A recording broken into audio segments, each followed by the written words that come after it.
sure. Turn your laptop sideways. Turn my laptop sideways. And then teach from, yeah, pull it to the edge. Stand here and talk. A little bit over. So you can bring your laptop so you can get to it a lot easier. Okay. All right, that looks really good right there. Let me get my zoom and focus. Might help tuck my shirt in. Yeah, we're live to YouTube right now. Live to YouTube. Wonderful.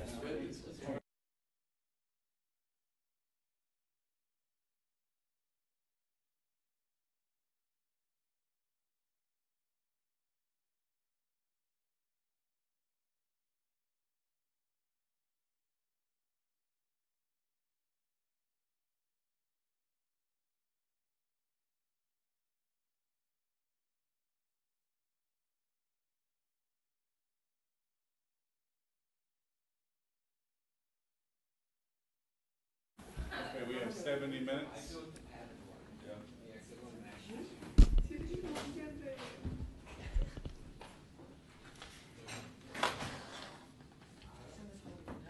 I really do.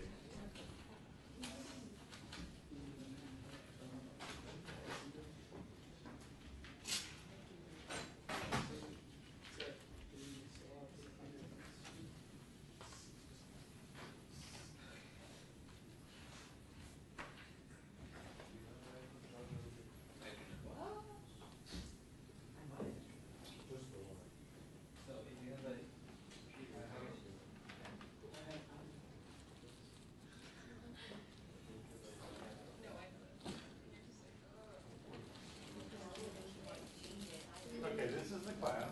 It'll be full in just a few minutes. And this is the cube.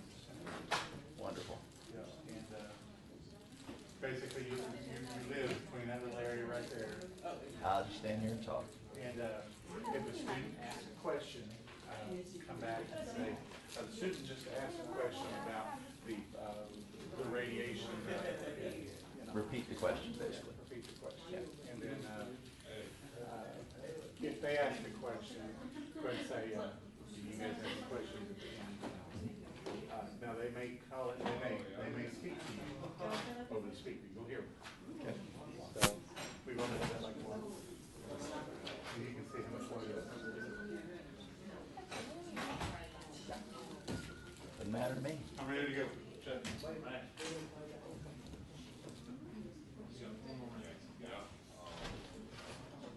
Before I can start early.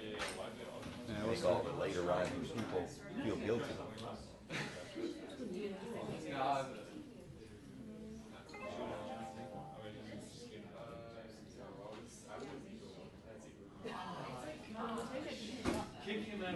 And that was easy.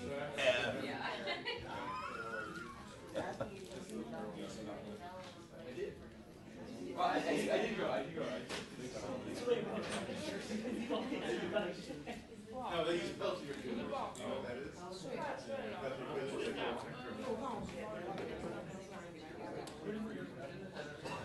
You have to ask this guy an embarrassing question.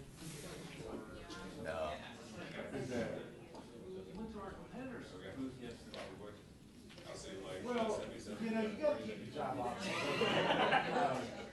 Limiting yourself, your ability to compete in the marketplace is not a good idea. That's why they have sites such as LinkedIn, and other places that way you can compete.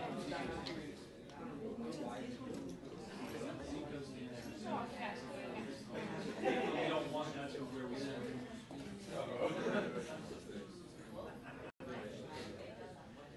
That's not all.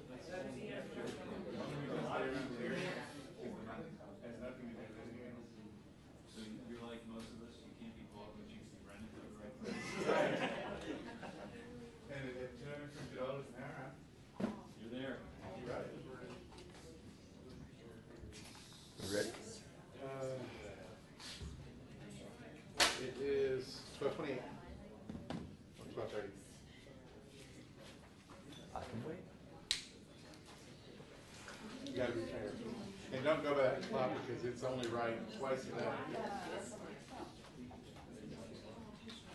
And only for 1 second, because it's always moving.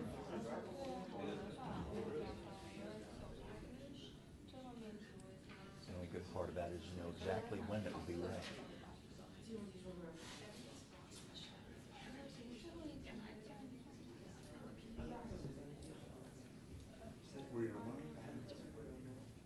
Jeff, did you warn them it's gonna get really hot when you turn on flare radiation? No. That only happens in our test center. T-minus 1 minute to instruction. Okay.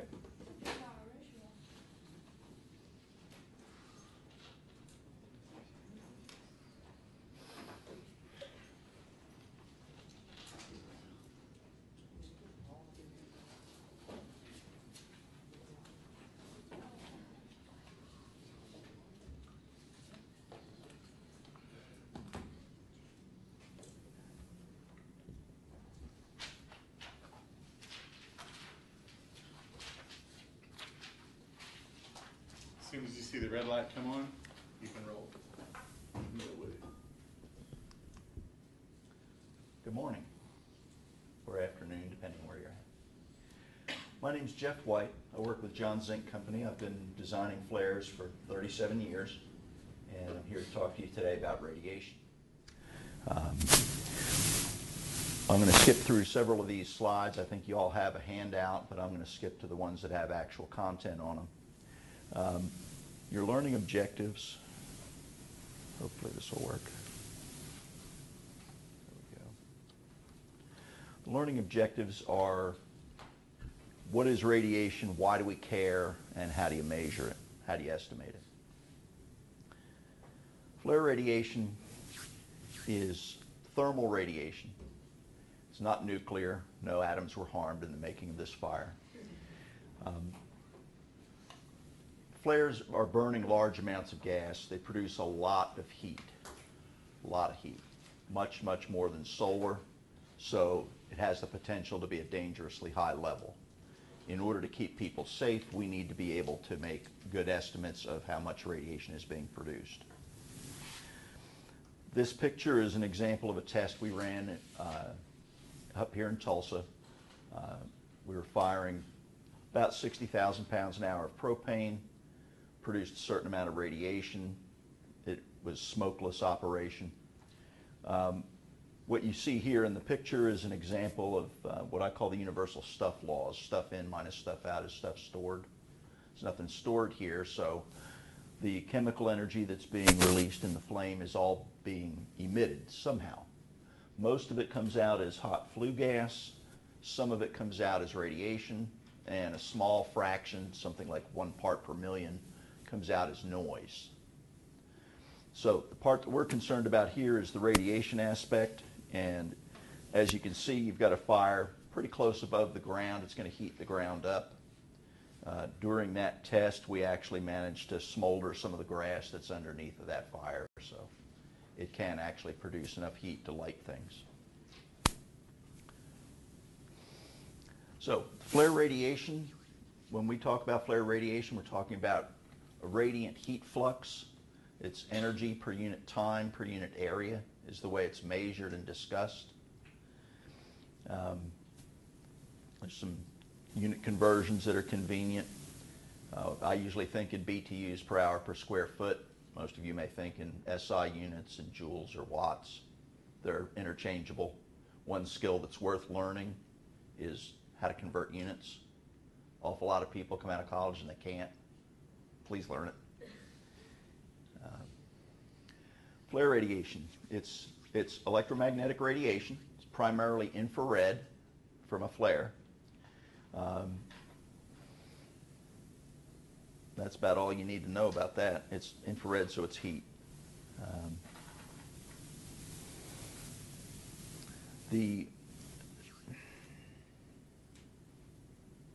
think we can skip this.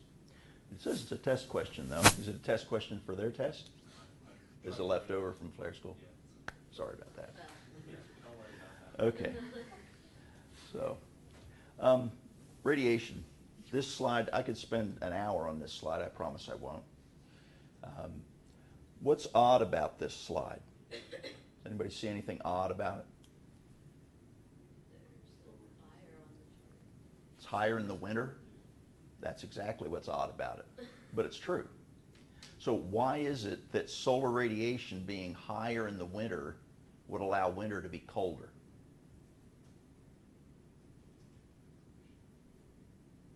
It's because the days are shorter, right? The duration of the heat and the radiation of any kind, solar or flare radiation, the duration matters as much as the intensity does. Okay? Low levels of radiation for long periods of time can still accumulate to be a problem. The higher the radiation load is, the shorter the time is before it's a problem. Okay?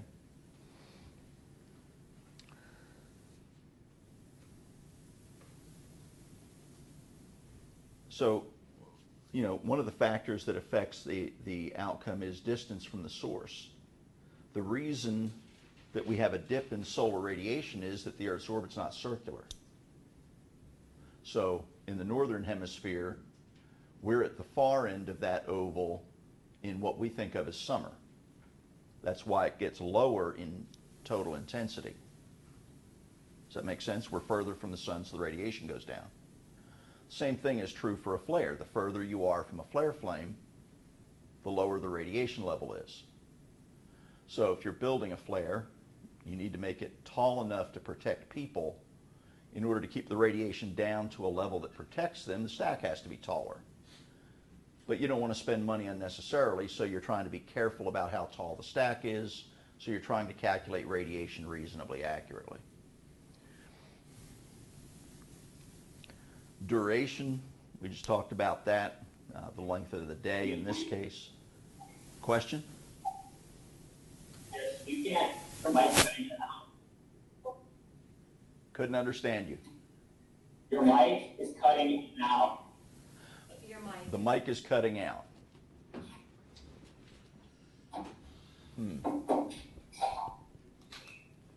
Is it a connection issue? Ask him, is it an internet delay error? Is it an internet? No. Our video is fine. There's no internet delays. Like the mic is picking up the room sounds instead of your lapel mic. Okay. How about now? Is that any different? It's working right now. It's just every once in a while, but every 10 seconds, it cuts out. Every 10 seconds it cuts out. 1, 2, 3, 4, 5, 6, 7, 8, 9, 10. Did it cut out? No, it seems to be working. We'll let you know. Thank you. Appreciate it. Okay. No problem. Okay. So, back to the discussion. We talked about the duration of exposure, length of the day in the case of solar radiation. Exposure to flare radiation is also limited in terms of time, and we'll see that when we talk about the API guidelines on flare radiation. Just as a matter of reference, solar radiation is typically about 300 BTUs per hour per square foot. That's a good number to remember because the API guidelines are considerably higher than that for allowable radiation from a flare. And the reason they're higher is they also limit the duration that you're supposed to be exposed to that radiation. So we'll talk about that a little more in a few minutes. Okay. We talked about distance from the source. So it's a reasonable question. How does it vary with distance from the source? We talked about this being energy per unit area per unit time. The area in this case is the surface of a sphere at a certain distance from the radiant source. So the surface of a sphere is with square of the radius. So it makes sense that the radiation is going to vary with the square of distance. And that's exactly what happens. So if you double the distance from the radiant source, the radiation goes down to 1/4 of what the radiation was at the closer distance.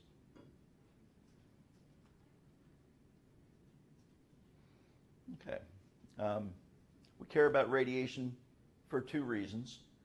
First, it can hurt people, and second, it can damage equipment. There were studies done by the U.S. Navy about duration of exposure for radiation. They literally volunteered some people to expose their forearm to radiation from a heat lamp, measured the radiant load, measured how long it took them to respond for pain, how long it took for blistering to form, and so on. Sounds like kind of a cruel thing, but it is a military thing. So they did the study, and what they found was in 20 seconds of exposure to 1600 BTUs, you got first-degree burns. 20 seconds. Now remember that 300 BTUs for solar? This is a little over 5 times solar, right? Your body can tolerate a whole day of solar, right? But it tolerates 20 seconds at 1600. So it's pretty sensitive to increases in radiation, and that's why we have to pay attention to it, okay? We've got some other times here, 30 seconds to second-degree burns. I don't know where they got the volunteer for 50 seconds on third-degree burns. I don't want to know. Let's see. Further tests.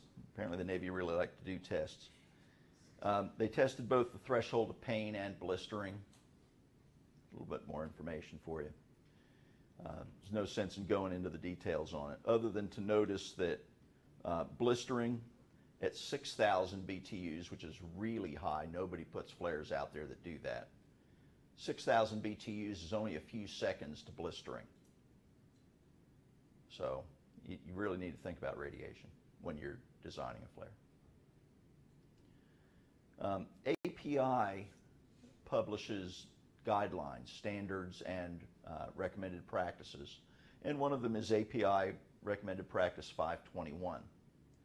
That recommended practice deals with the design of flare systems, and one of the sections discusses radiation and what is considered to be an allowable radiation level. They consider 3,000 BTUs to be a level of very limited exposure. 3,000 BTUs is heat intensity at any location where urgent or emergency action by personnel is required if they have to enter the work area.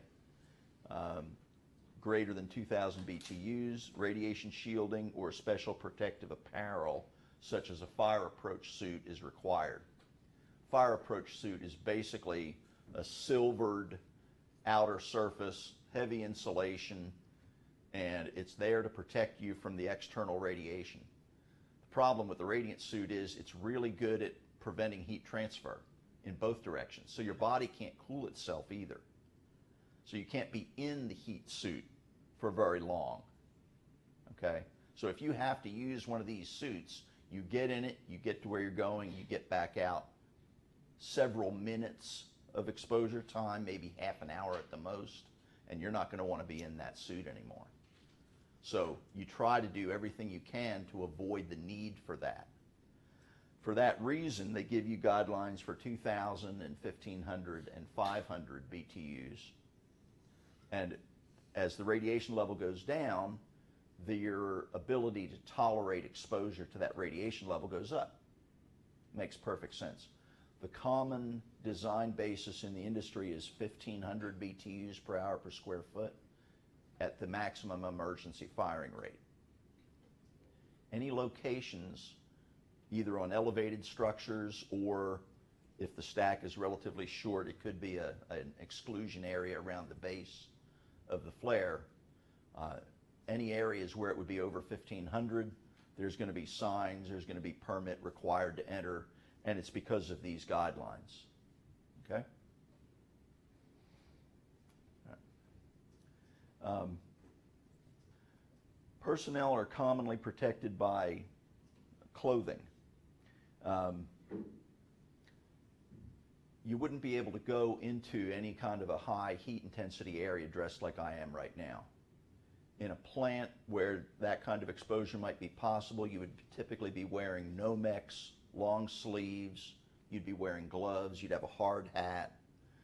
And the purpose is to minimize the exposure of skin to that radiation. That thermal radiation is light. It's infrared light, and so it's straight line.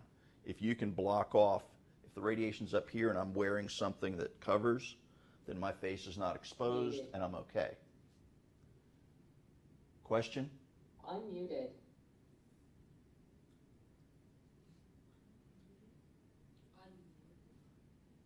Not sure who's unmuted. Hopefully it's me. Okay.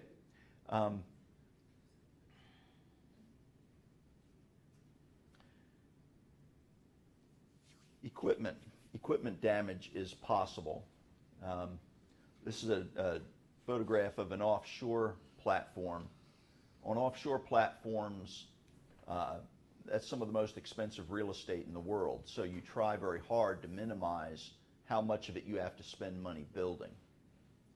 So frequently you will have a short flare stack with a long flame, and you're placing it in such a way that the flame is away from the personnel. To do that, you might have a long boom like what you see here, or a bridge structure that's carrying the gas out to the flare. The heat radiation from that flare flame, from this flare flame, on this bridge structure can damage the bridge structure if it's not designed carefully. So it's another aspect of the design. The equipment can tolerate higher radiation loads than you can, but it's still not invulnerable to heat. Okay? If you heat up one side of an object, it's going to bend towards the heat because one side of it grows more than the other and distorts the shape. If you distort the shape of this bridge, it's liable to break. So you have to be careful about how much radiant load you apply to the structure as well. Okay. Hi, can you try muting your room mic? Okay, it's muted. Did it make a difference? Or will you We'll only... see, keep talking. We'll see, keep talking. Okay. Well, we're going to talk a little bit about how we estimate radiation. We've talked about why we're interested in it. Now we're going to talk a little bit about how we go about actually estimating it. There are a lot of flare radiation prediction methods available. Most flare vendors have their own proprietary models.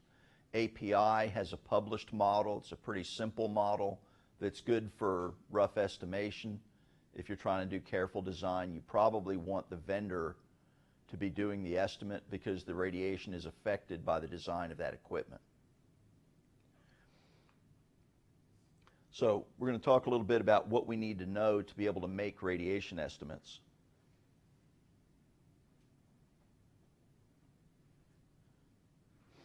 Okay, this plot is a typical plot that John Zink would produce to show people what the radiation pattern looks like from a flare.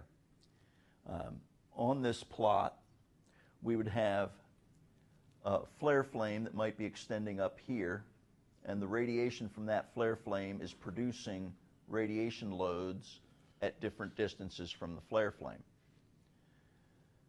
500 BTUs that you see here, we saw earlier, is you're permitted to have substantial exposure. So it's safe for personnel to be outside of the 500 BTU circle. This curve is 1,000, this is 1,500. So what that's telling you is anywhere at grade near this flare, you're not over your 1,500 limit. But there is a zone where you may have to think about the radiation load because it's over 500. Okay, so you'd have to look at your API guidelines and see, you know, what's the restriction for 1,000, what's the restriction for 500, and make an intelligent decision about what kind of equipment or personnel access you allow inside of this 500 BTU circle. Okay, the lower plot here shows what the radiation actually is along the locations at grade, which is where most of the interest is for personnel. And as you can see, at significant distances from the flare, the radiation is pretty low, and it rises to a maximum directly under the center of the flame. You notice it doesn't continue to rise all the way back to the axis. The reason for that is that the flame doesn't stand straight up. When the wind's blowing, the flame is going to lean. Okay? So the epicenter, the center of the heat source of the flame, is not directly over the stack. That's the reason the peak is not at the axis. It's off center. When you design your plant, you have to allow for that wind to be in any direction when you're doing your safety evaluations. There are a few places where wind direction is extremely predominant, and you can take credit for just limited number of directions for the wind. In most places, you have to allow for the wind to be in any direction. Okay? So, there are several methods listed here, a couple of pages worth of references for ways to estimate radiation.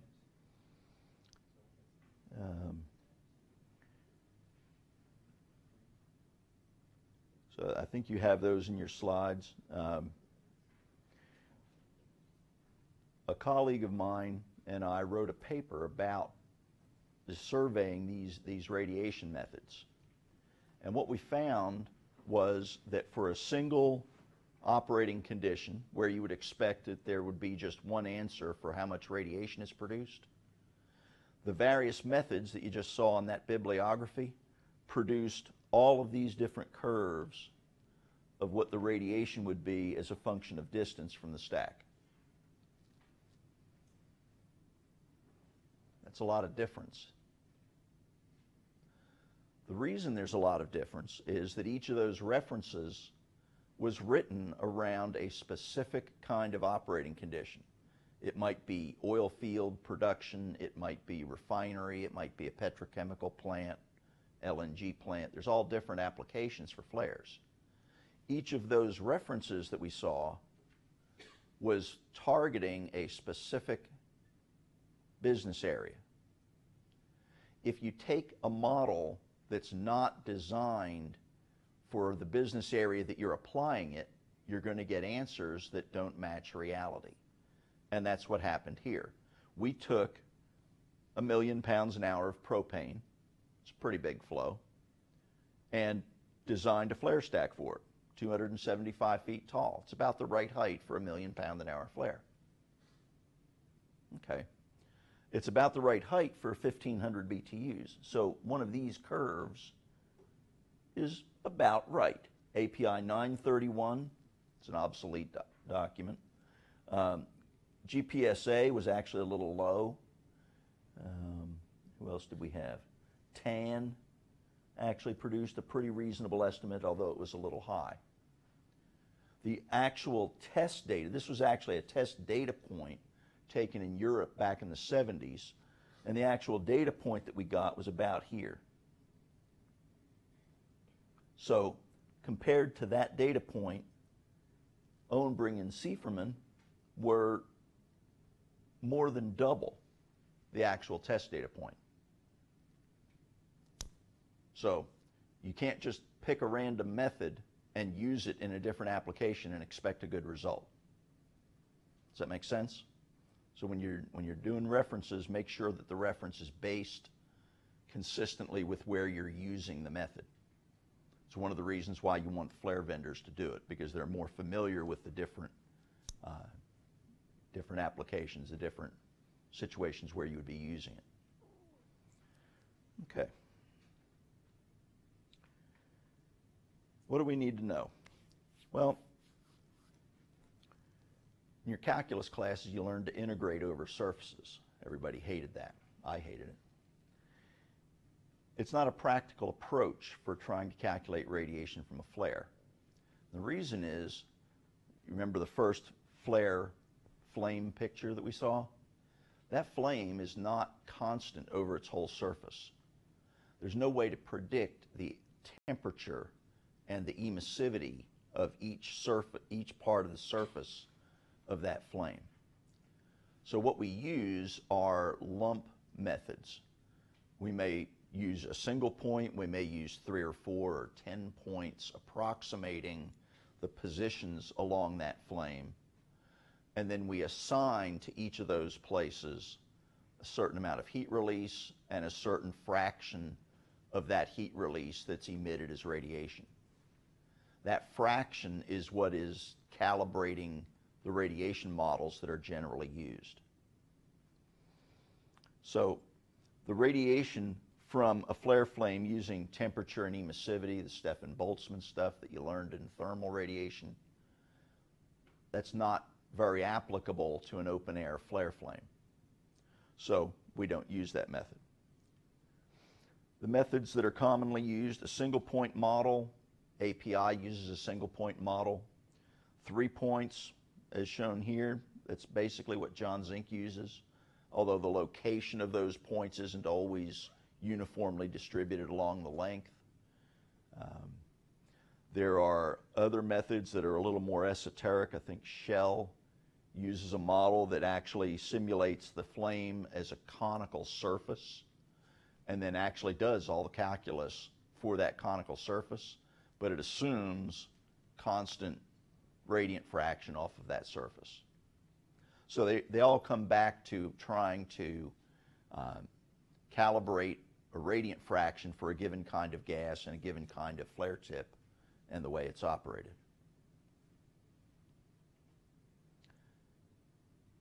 So, single point model, it's the simplest. You only have 1 point to calibrate.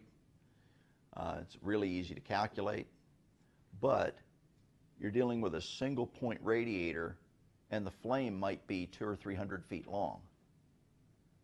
So the radiation that it predicts at half a flame length might be accurate perpendicular to that flame, but at that same distance, you're actually at the base or the end of the flame.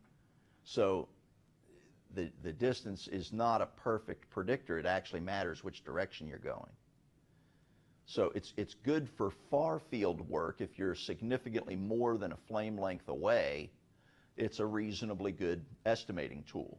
But for near field calculations, you need to use a better model. Most flare vendors use some kind of a multi-point model. We use 3 points. Caldair, I think, uses 9. I'm not sure what the rest of the flare vendors use exactly, but most of them are going to be using multi-point models. And the reason for that is so that they can calculate radiation with reasonable accuracy closer than several flame lengths away from the flame.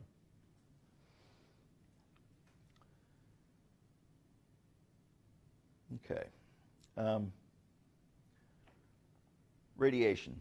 We'll deal with the API 521 equation because it's simple for discussion purposes. Their formula shows heat release times a radiant fraction, which is the calibration factor, and they have a tau factor, a transmissivity factor. John Zink usually uses 1 for the transmissivity factor, and the reason is that the transmissivity that they use in API is optimistic. It results in lower radiation calculation than perhaps is real. So we generally won't use it. If a customer requires it, we will, but normally we would use 1 for the transmissivity. That simplifies that. So we have a certain amount of heat release from an epicenter. Okay. We have a certain amount of heat release from an epicenter here. That heat release is producing some amount of radiation and a lot of hot flue gas. The amount of radiation that's produced is the heat release times that calibrating radiant fraction. It's what fraction of the total heat release is radiated. The model assumes that that amount of heat that's radiated is spread over the surface of a sphere uniformly. Okay? So you've got a certain amount of energy per unit time. The heat release is energy per unit time, divided by the surface area of this sphere. Surface area of the sphere is 4 pi times the radius. We think of it as the distance from the flare flame, but 4 pi times the distance squared. So this is the basic API formula. And it's used in most people's model just like that. They may have multiple points in the flame, but each point is going to have this same basic equation applied to it. Okay?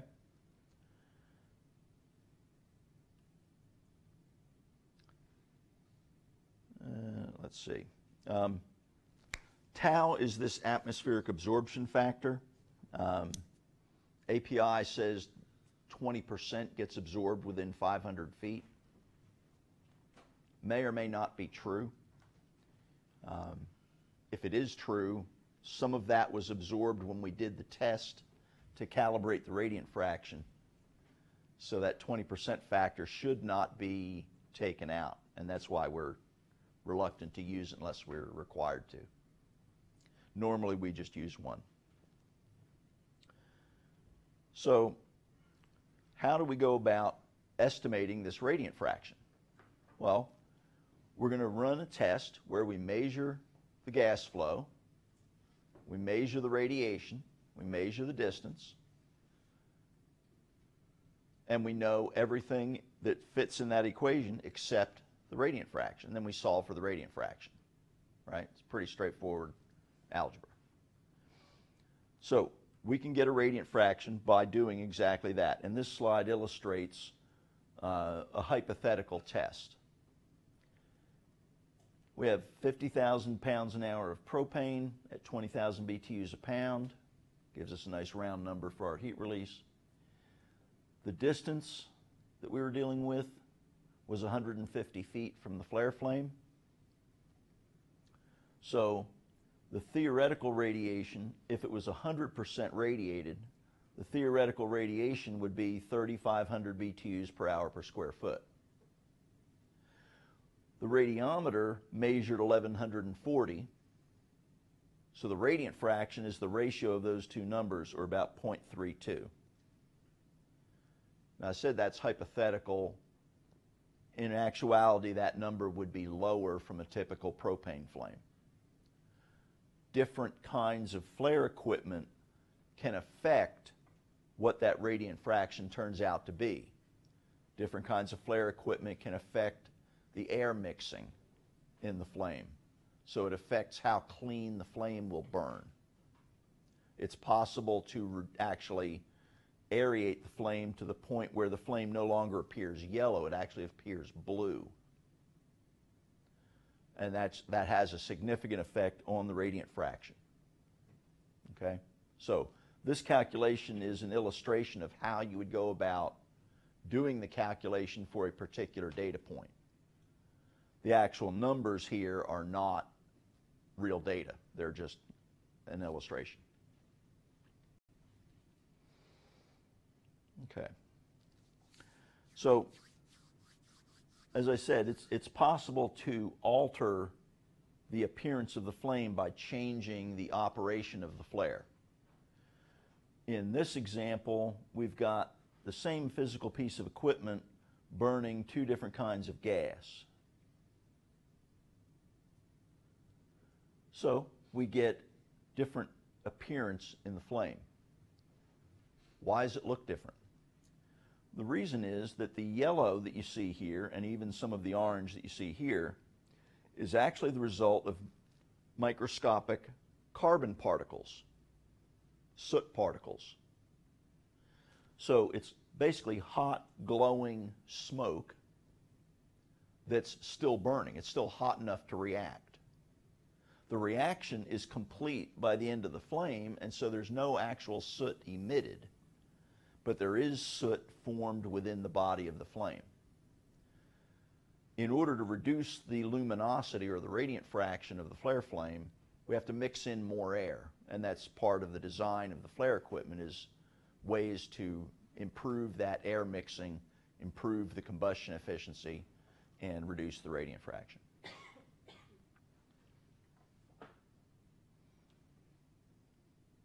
Okay, so we've got a comparison with methane versus propane. Methane burns a lot more cleanly than propane does. So on the same piece of equipment, you see significantly different flame appearance. We have differences on a steam-assisted flare between having the steam turned off versus having the steam turned on, which sounds a little artificial, but it's not. When they have a flaring event in the plant, it takes a certain amount of time for the operator to react to the fact that something's going on at the flare and turn the steam up. So at the beginning of the flaring event, the flare may look like this. 30 seconds later, the operator has responded and started to adjust the steam, and the flame starts to look like that. So if you've ever gone by the refineries downtown and you've seen them smoking and shortly thereafter they've stopped smoking, that's why. Okay?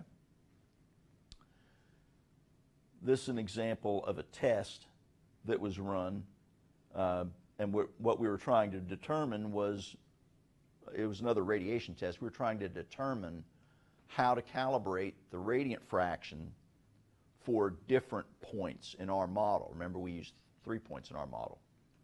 The reason we use 3 points is to represent the different characteristics of the flame along the length of the flame.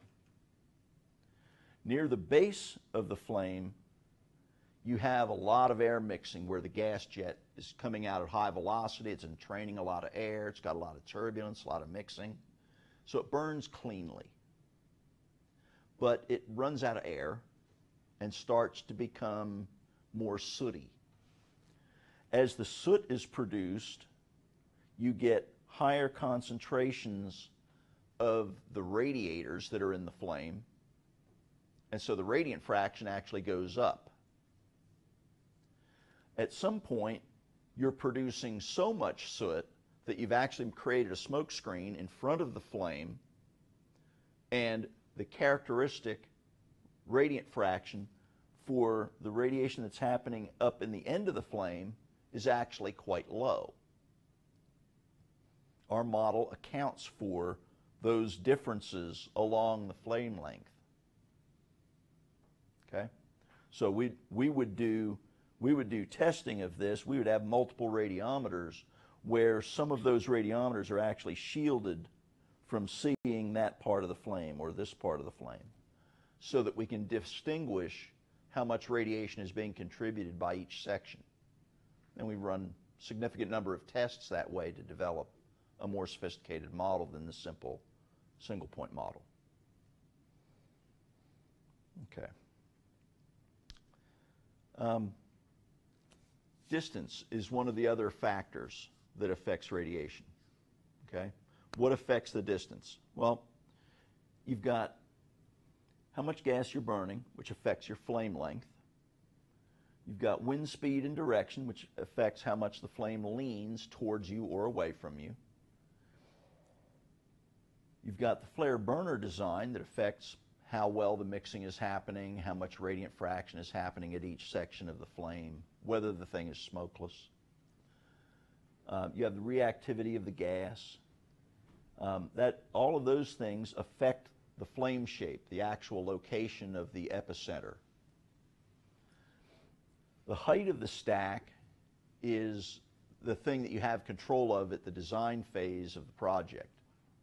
And ultimately, that's what all of these radiation models are intended to produce.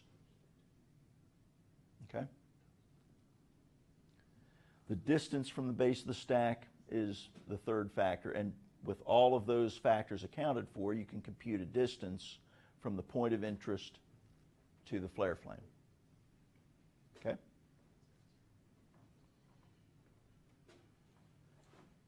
So, we need to know radiant fraction,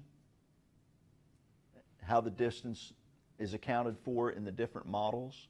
One of the things that's different among all the models that I showed you earlier is how they predict the flame lean, how they predict the flame length. Some of them don't predict any flame lean at all. They just assume a straight up flame. So different methods are going to produce different results.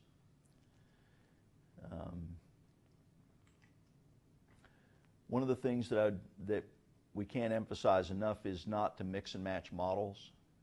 It's bad enough that the different models predict something different. But if you take the flame shape from Owenbring and Sieferman and the radiant fraction from Tan, you really don't have anything that makes any sense, right? So if you're going to use a model, first make sure it's applicable to your situation, and then just use that. Don't find some other number that seems better. Okay? So that's basically it. We've got a summary slide, but there's no need to go through that in detail. Do you have any questions? Yes, sir. So you said you worked for 37 years designing flares. So what was the most interesting thing you ever saw? Okay. The question was, what's the most interesting thing that I've encountered when I was designing flares? Well, we designed an ethylene oxide sterilizer flare. It's a flare that burns the gases that are produced from a plant that sterilizes Band-Aids and hypodermic needles and such. They use a gas called ethylene oxide that accomplishes that.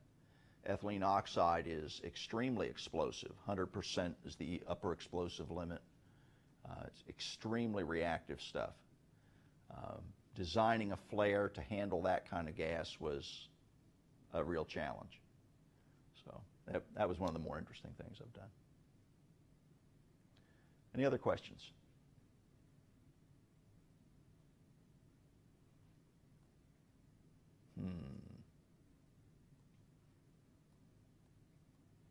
Maybe I should ask our Zico brethren a question.